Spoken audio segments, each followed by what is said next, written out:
हिंदू धर्म में तो इतना पर्दा है कि वाल्मीकि जी की रामायण अगर आप पढ़ेंगे तो उसमें यहाँ तक लिखा है कि रामचंद्र जी की पत्नी सीता का जब हरण हुआ और रावण लेके जब भागा तो हनुमान और लक्ष्मण जब तलाश करने के लिए गए तो सीता जी बड़ी चालाक थी। कहीं चप्पल फेंक गई, कहीं नथुनी फेंक गई, कहीं दुपट्टा फेंक गई, कहीं चप्पल फेंक गई, कहीं कड़ा फेंक गई।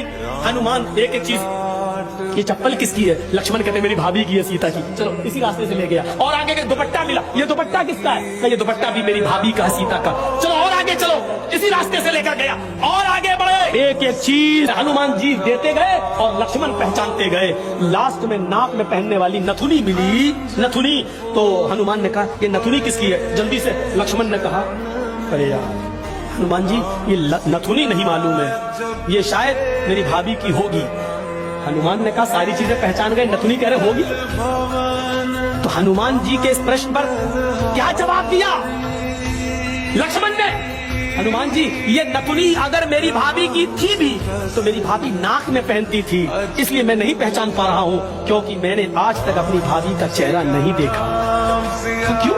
अरे वो मेरी भाई की पत्नी है सीता, मेरे भाई की नाम की पत्नी है। मैं कौन होता हूँ उसको देखने वाला, उस पर नजर डालने वाला, उसके चेहरे को देखने वाला? गौर करो, रामचंद्र जी के भाई लक्ष्मण ने अपनी सगी भाभी सीता जी का चेहरा नहीं देखा।